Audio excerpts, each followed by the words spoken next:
मैं कमरे में दाखिल हुआ तो सामने ही बिस्तर पर 16 साल की रानी दुल्हन बनी बैठी थी। मेरा दिल जज्बात से उछलने लगा। निकाह के बाद दिल खुद ब खुद एक अलग ही ताल पर धड़कने लगता है। मेरा दिल भी सीने से निकलने को बेताब था। मैं गहरी नजरों से रानी का जायजा लेते हुए आगे बढ़ा। कमरे में चारों तरफ फूलों की खुशबू थी और उन फूलों के दरमियान वो कोई फूल ही लग रही थी। वह सांवली सलोनी सी लड़की थी, लेकिन उसके चेहरे पे इतनी कशिश थी कि मैं बस उसे देखता ही रह गया था। लेकिन जैसे मैं उसके करीब जाकर बैठा, वह घबराकर पीछे हटी, पेट के सिरहाने से लग गई। उसके हाथ पांव बुरी तरह से कांप रहे थे और फिर उसने बड़ी मुश्किल से हकलाते हुए कहा कि मुझे हाथ न लगाइएगा, मुझे डर लग रहा है। कि बात सुनकर मैंने हैरत से उसे देखा। मुझे उससे इस तरह की बात की उम्मीद नहीं थी। मैंने परेशानी से पूछा, क्या हुआ, तुम ठीक तो हो?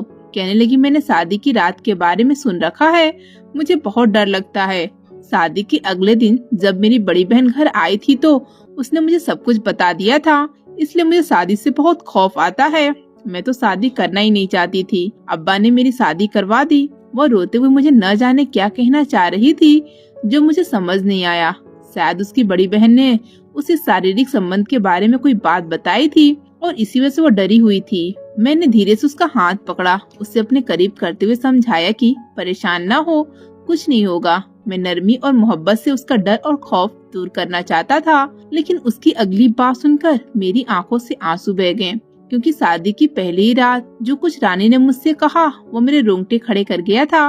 क्योंकि रानी तो, मेरा नाम फहद है, मैं एक लंबा चौड़ा जवान लड़का था और हर लड़के की तरह मैंने भी जवानी के जोश में आंखें बंद करके मोहब्बत कर ली। उस लड़की का नाम सायरा था।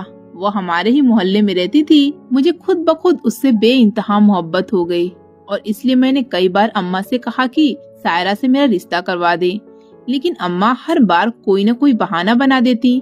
अब की बार जब सायरा ने मुझे बताया कि उसके अब्बा उसकी शादी के लिए रिश्ता देख रहे हैं तो मैंने दो टुक लफ्जों में अम्मा से बात की और कहा कि मैं सायरा से शादी करना चाहता हूँ। मेरी बात सुनकर अम्मा ने गौर से मेरी तरफ देखा। कहने लगी, देखो फहद, मैं एक बात तुम्हें अच्छी तरह बता दूं कि मैं सायरा जैसी लड़की को अपनी बहू नहीं बना सकती। वह न सिर्फ खूबसूरत है बल्कि बहुत ही ज्यादा मगरूर भी है। उसे अपनी खूबसूरती पर बड़ा नाज है। ऐसी लड़कियां घर नहीं बसा सकती। वो हमारे सर पर आकर बैठ जाएगी और तुम भी सारी जिंदगी इसी कश्मकश में रहोगे कि तुम्हारी खूबसूरत बीवी की जिंदगी में कोई और मर्द तो शामिल नहीं हो गया। सायरा जैसी लड़कियां एक मर्द के साथ ज्यादा वक्त गुजार नहीं सकती। जो मर्द उनकी खूबसूरती की तारीफ करे वो उसकी मतवाली हो जाती हैं। अम्मा ने अपनी अलग राय पेश की थी और मैं हैरान रह गया था। मैंने अम्मा से कहा, अम्मा वो ऐसी हरगिज भी नहीं है। मेरी माँ कहने लगी, जाओ उसके पास पड़ोस वालों से पता करो वो कैसी है। सुना है मोहल्ले के कई लड़के उसके इश्क में पड़े हैं, उसके दरवाजे के सामने खड़े होकर आहे भरते हैं। अब तुम ही बताओ, मैं ऐसी लड़की को बहू नहीं बना सकती। क्या सारा वक्त मैं उस पर नजर रखूंगी कि कहीं वो किसी और के साथ चक्कर तो नहीं चला बैठी?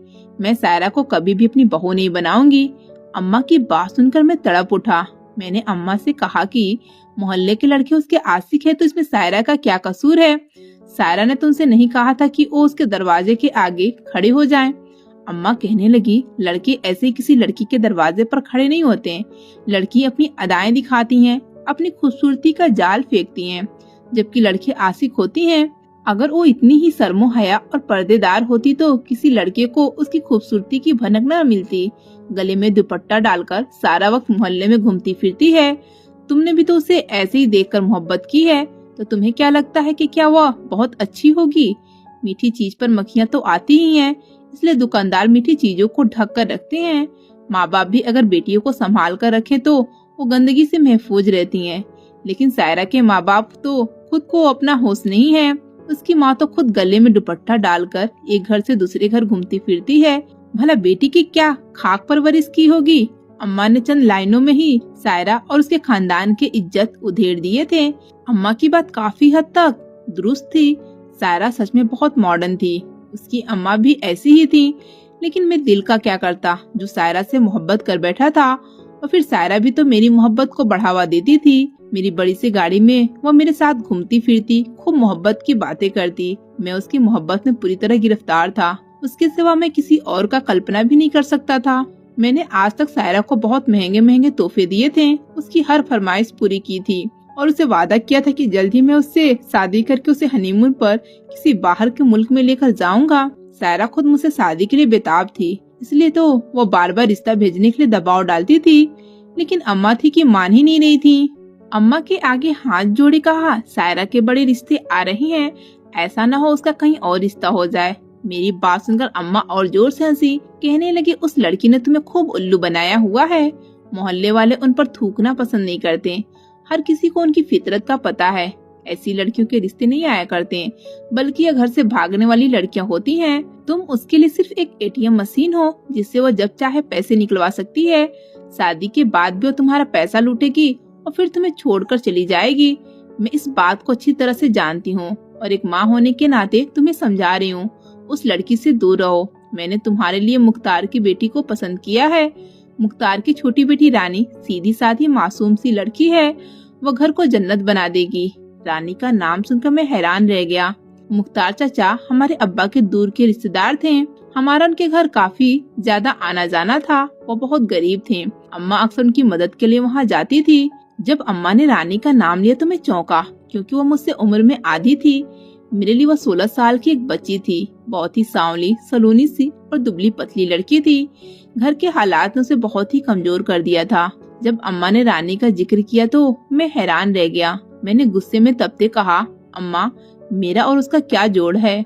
वो एक कमजोर दुबली पतली 16 साल की बच्ची है, जबकि मैं 30 साल का एक जवान मर्द हूँ। मैं उससे कैसे शादी कर सकता हूँ? अम्मा कहने लगी, गरीब घराने की बच्ची है, हमने मुख्तार पर बड़े एहसान किए हैं, सारी जिंदगी उसकी बेटी तुमसे वफादार रहेगी। नमाजी परहेजगार बच्ची है, घर में सुकून का माहौल रहेगा। तुम मेरे इकलौते बेटी हो, मैं नहीं चाहती कि आने वाली सायरा जैसी लड़की तुम्हें मुझसे दूर कर दे, हमारे घर का माहौल खराब करे, खानदान की इज्जत पर दाग लगा दे। मैं रानी को बहू बनाकर लाऊंगी तो वो सारी जिंदगी हमें अपना समझकर हमारे साथ गुजारा करेगी। उम्र का फर्क कोई मायने नहीं रखता, तुम उसे मोहब्बत देना, वो तुम्हारी कद्र करेगी। रही बात कमजोर होने की, तो जैसे उनके घर के हालात हैं, वो बेचारी परेशानियों का शिकार है, तुम उसका ख्याल रखोगे तो वह ठीक हो जाएगी। मैंने फैसला किया है कि मैं तुम्हारी शादी रानी से ही करवाऊंगी। अम्मा ने यह कहकर बात खत्म कर दी और मैं हैरान परेशान रह गया। मैंने अम्मा से दोबारा बात करना चाही, लेकिन अम्मा के फैसले के आगे घर में मेरी चलती ही कहाँ थी।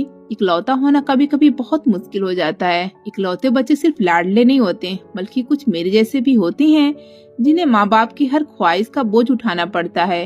अब माँ हर बार यही कहती कि तुम मेरे इकलौते बेटे हो, अगर तुम मेरी ख्वाहिश पूरी नहीं करोगे तो कौन करेगा?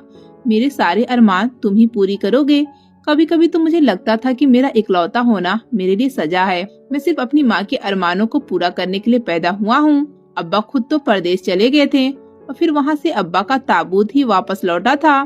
अलबत्ता मैं सारी जिंदगी अम्मा की ख्वाहिशों की भेंट चढ़ता रहा। अब्बा ने परदेश में बहुत पैसा कमाया था, इसलिए उनके जाने के बाद भी हमारे हालात बहुत अच्छे थे। अम्मा ने खुद मुझे एक दुकान खुलवा कर दी थी जो बहुत अच्छी चल रही थी, इसलिए हमारे हालात कभी खराब न हुए और हम दूसरों की मदद भी करने लगे। उनमें एक मुख्तार चचा थे जो अम्मा के बहुत ज्यादा एहसानमंद थे। अम्मा ने उनका बहुत हाथ बटाया था। वो 5 बेटियों के बाप थे, नौकरी ज्यादा अच्छी नहीं थी। 4 बेटियों की शादियां अम्मा ने ही करवाई थी। रानी सबसे छोटी बेटी थी और अब अम्मा का ख्याल था कि अगर रानी को अम्मा बहू बनाएगी तो वो हमारे घर को अपना समझेगी, अम्मा को अपनी माँ का दर्जा देगी और हमारा घर जन्नत बन जाएगा। अम्मा की सोच को मैं किसी सूरत बदल नहीं सकता था, इसलिए पूरी तरह खामोश हो गया। रात को सायरा का फोन आया तो मैंने उसे बताया कि अम्मा ने मेरा रिश्ता रानी से करने की बात की है। यह सुनकर वो मुझे बुरा भला कहने लगी हम कोर्ट मैरिज कर लेते हैं, फिर तुम्हारी अम्मा मुझे कबूल कर ही लेंगी। अम्मा ने बिल्कुल सही अंदाजा लगाया था। सायरा ने फौरन घर से भागने की बात करके मेरे दिल को कसम में डाल दिया था। शरीफ लड़कियां कभी घर की दहलीज लांघने की बात नहीं करती, यह बात मैं अच्छी तरह जानता था। उसकी बात सुनकर मैंने फौरन इनकार किया। मैं उन लड़कों में से नहीं था जो मोहब्बत को हासिल करने के लिए लड़की की इज्जत को दांव पर लगा देते हैं। मेरी नजर में कोर्ट मैरिज कोई अच्छी चीज नहीं थी। माँ बाप के होते हुए लड़का लड़की भागकर शादी करें, यह हरगिज भी सही नहीं था। इसलिए मैंने सायरा को सख्ती से मना कर दिया। वो कहने लगी, दफा हो जाओ, आज के बाद मुझसे बात न करना, तुम अपनी माँ के पल्लू से बंधे रहना और उस काली कलोटी रानी से शादी कर लेना। सायरा रानी को जानती थी, इसलिए उसका नाम सुनकर वो बिदक गई। सायरा के आगे रानी कुछ भी तो नहीं थी, लेकिन मेरी माँ ने रानी को पसंद करके सायरा के तन बदन में आग लगा दी थी। सायरा की इस रवैये से मुझे दुख तो बहुत हुआ था, लेकिन मैं अपनी अम्मा को तकलीफ पहुंचाकर सायरा से शादी नहीं कर सकता था। और जिस तरह उसने घर से भागने की बात की थी, उसके बाद तो मैं खुद भी कसमकस का शिकार हो गया था। ऐसे ही एक हफ्ता गुजरा था, फिर मुझे एक ऐसी खबर सुनने को मिली जिसे सुनकर मेरे कदमों तले से जमीन निकल गई। सारे मोहल्ले में शोर मच गया कि रात के अंधेरे में सायरा पड़ोस वाले खुर्रम के साथ घर से फरार हो गई है। खुर्रम की सरकारी नौकरी थी, वो उम्र में सायरा से बहुत ज्यादा बड़ा था, लेकिन सायरा ने उसका पैसा देखते हुए उससे भागकर शादी कर ली थी। मोहल्ले वाले सायरा के घर वालों पर थू थू कर रहे थे। मैं जब अपने घर लौटा तो अम्मा मुझे देखकर मुस्कुराते हुए कहने लगी, सायरा की मोहब्बत देख ली, एक हफ्ते के अंदर ही आशिक भी बदल गया और शादी भी हो गई। वो सिर्फ पैसों पर मरने वाली लड़की थी, यही बात मैं तुम्हें समझा रही थी। मैं अम्मा के पास बैठकर उस दिन खूब रोया। अम्मा कहने लगी, बेटा दिल हल्का कर लो और कल ही मेरे साथ मुख्तार के घर चलो, मैं मुंह मीठा करवा दूंगी और फिर सादगी से शादी भी कर दूंगी। मैं चाहती हूँ मेरी जिंदगी में ही तुम्हारा घर बस जाए, मैं मरने से पहले पोते पोतियों की शक्ल देख लूं। हर माँ की तरह अम्मा ने भी मेरे बच्चे देखने की ख्वाहिश जाहिर की थी और खुद ब खुद मेरे चेहरे पर मुस्कुराहट आ गई थी। मैंने अम्मा के आगे दोबारा कुछ न कहा। अगले दिन हम रिश्ता लेकर रानी के पास पहुँच गए। रानी के अब्बा मुख्तार चाचा ने फौरन ही रिश्ता कबूल कर लिया था। वो तो खुद अम्मा के एहसानमंद थे, फिर रानी की जिम्मेदारी को लेकर फिक्रमंद भी थे। अम्मा ने 15 दिन बाद ही सादगी से शादी की बात की थी। न दहेज लेना था, न ही लड़की वालों को खर्चा करवाना था। अम्मा ने कह दिया था कि शादी हो जाए तो एक हफ्ते बाद ही मैं खुद धूमधाम से वलीमा करूंगी और मुख्तार तुम्हारे भी सारे मेहमानों को बुला लूंगी। मुख्तार चाचा अम्मा के कदमों में ही बैठ गए थे। अम्मा ने उन्हें समझाया कि ऐसा ना करो, बेटियां बोझ नहीं होती, अल्लाह की तरफ से रहमत होती हैं। अल्लाह ताला जब बेटी देता है तो उनकी परवरिश और विदाई का इंतजाम भी करवा देता है। अम्मा ने रानी का मुंह मीठा करवाया, फिर हम वापस लौट आए। रानी को लेकर मेरे दिल में कुछ खास जज्बात तो नहीं थे, अलबत्ता मैंने उसे अपनी होने वाली बीवी के तौर पर कबूल कर लिया था। अगर सायरा खुर्रम के साथ फरार ना होती तो मेरे लिए यह रिश्ता करना बहुत मुश्किल होता, लेकिन सायरा की इस हरकत ने मेरे लिए आगे बढ़ने के रास्तों को आसान कर दिया था। अम्मा ने बहुत खूबसूरत शादी का जोड़ा खरीदा, अपनी तरफ से हर चीज का इंतजाम खुद किया। जेवरात से लेकर जोड़े तक सब अम्मा ने मेरे पैसों से खरीदे थे। फिर शादी से एक दिन पहले ही अम्मा ने हर चीज रानी के घर पहुंचा दी। मैंने भी शादी के लिए कपड़े वगैरह बनवाए थे, नया फर्नीचर लिया था, कमरा पूरी तरह से सेट किया था। रानी के लिए अम्मा ने और भी कई सारे जोड़े बनवाए थे। शादी से एक रात पहले अम्मा ने मुझे अपने कमरे में बुलाया, समझाया कि बीवी की इज्जत करना, उसे सर आंखों पर बिठाना, उसकी छोटी छोटी ख्वाहिशों का ख्याल रखना और खुद तुमसे मोहब्बत करेगी, तुम्हारी इज्जत करेगी और वफादार रहेगी। रानी जैसी लड़कियां बहुत अच्छी बीवी साबित होती हैं। उसने अपने घर में बहुत परेशानियां देखी है, तुम उसे खुशी दोगे तो वो खुद ब खुद तुम्हारी होकर रह जाएगी। बिन माँ की बच्ची है, जिंदगी में बहुत सी चीजों के लिए तरसी है। मैं चाहती हूँ कि तुम्हारी तरफ से उसे कभी कोई तकलीफ ना हो। अम्मा ने एक सास बनकर नहीं बल्कि माँ बनकर रानी के हवाले से मुझे नसीहत की थी और मैंने अम्मा की नसीहत को पल्लू से बांध लिया था। मेरी परवरिश अम्मा ने ऐसी ही की थी कि मैं लड़कियों की बहुत इज्जत करता था। अगले दिन मेरा निकाह था। मैं और अम्मा चंद खानदान वालों के साथ गए और शाम की चाय पर ही रानी को विदा करवा कर ले आए। मैंने निकाह करने के साथ ही रानी को दिल से अपनी बीवी के तौर पर कबूल कर लिया था। सायरा की मोहब्बत तो वैसे ही दिल के किसी कोने में कैद हो गई थी। मोहल्ले में वो न सिर्फ बदनाम हुई थी, बल्कि सुना था कि खुर्रम के घर वाले ने भी उसे अपनाया नहीं था। काफी सारे लड़के तो यह भी कह रहे थे कि सायरा के साथ उनका भी चक्कर था और सायरा ने उनसे भी खूब तोहफे वगैरह लूटे थे। न जाने उसने किस किस को बेवकूफ बना रखा था और उनमें से एक मैं भी था। मुझसे भी वो इसलिए शादी करना चाहती थी क्योंकि मैं इकलौता था, मेरी दुकान बहुत चलती थी और मेरे पास गाड़ी भी थी, पैसों की कोई कमी नहीं थी, मैं उसे हर सुख सुविधा दे सकता था, इसलिए वो शादी के लिए जोर दे रही थी। सारा सच खुलने के बाद मैंने खुद को संभाल लिया था। रानी के साथ अपनी जिंदगी को खूबसूरती से आगे बढ़ाने का फैसला किया। कुछ देर बाद हम रानी को विदा करवा कर घर पहुँचे तो अम्मा ने उसे मेरे कमरे में बिठा दिया।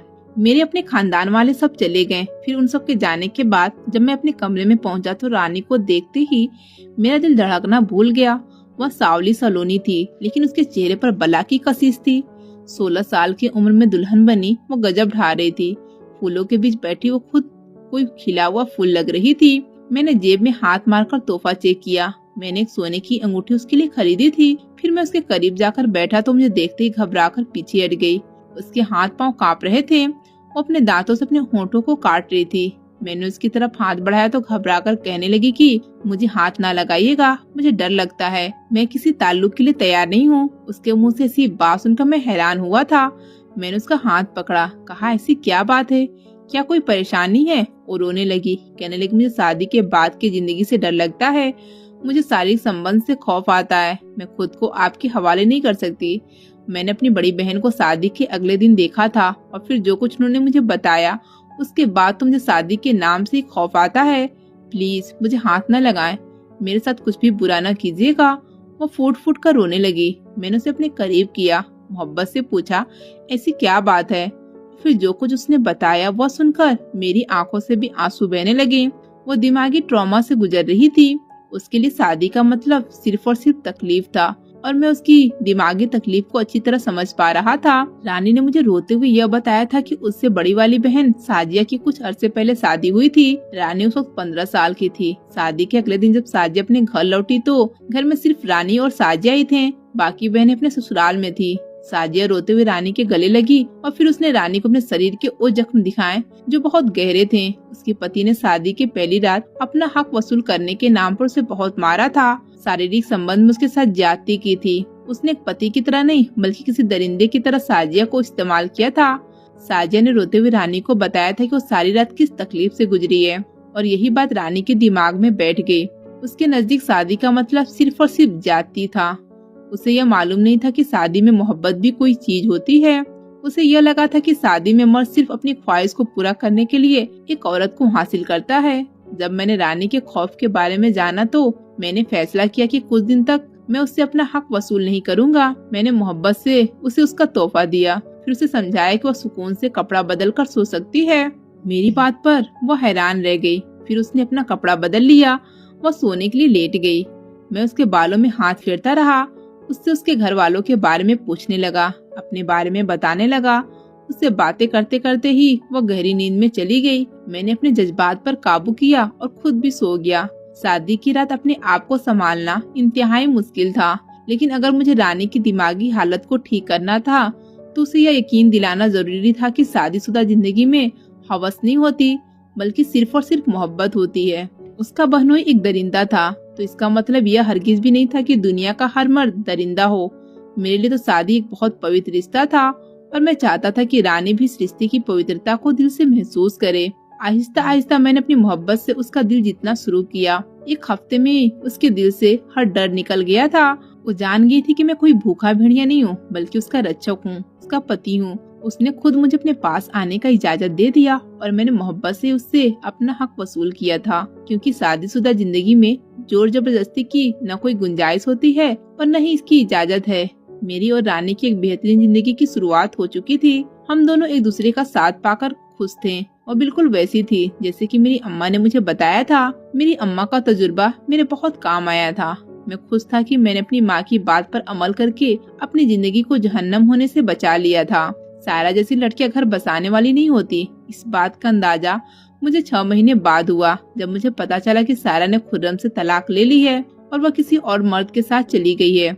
मैंने खुदा का शुक्र अदा किया कि मैं सारा जैसी लड़की से बच गया और रानी जैसी मोहब्बत करने वाली वफादार बीवी मुझे मिली। रानी भी मेरे साथ बहुत ही ज्यादा खुश थी। मैंने रानी के जरिए ही उसकी बहन साजिया से बात की। उससे कहा कि अगर वह अपने पति को छोड़ना चाहती है तो मैं उसका साथ दूंगा। मैं साजिया की जिंदगी को भी सही करना चाहता था। मैंने साजिया से कहा कि तुम्हें दरिंदे के साथ जिंदगी गुजारने की जरूरत नहीं है। वो बेचारी अपने बाप की वजह से खामोश थी, क्योंकि बड़ी मुश्किल से उसकी शादी हुई थी। जब उसे मेरा सहारा मिला तो उसने अपने पति से तलाक ले ली और अपने बच्चों के साथ अपने बाप के घर आ गई। मैंने उसका खर्चा उठाना शुरू किया, उसके लिए अच्छे रिश्ते की तलाश भी शुरू कर दी। वो बहुत ही अच्छी थी और किसी अच्छे आदमी को डिजर्व करती थी।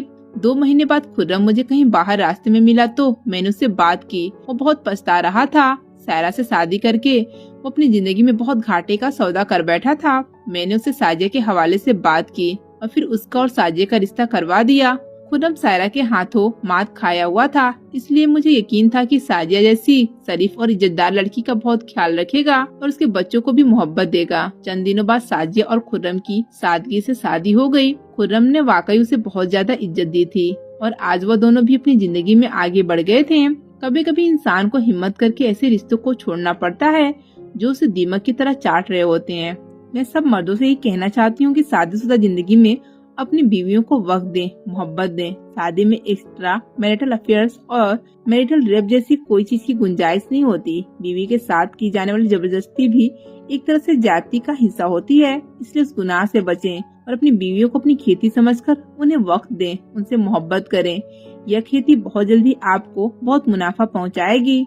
दोस्तों, उम्मीद करती हूँ आपको हमारी कहानी पसंद आई होगी। कहानी पसंद आई है तो वीडियो को लाइक करें, चैनल पर नए हैं तो चैनल को सब्सक्राइब करें और हाँ, नोटिफिकेशन को जरूर दबाएं ताकि अगली अपडेट सबसे पहले आपको मिले।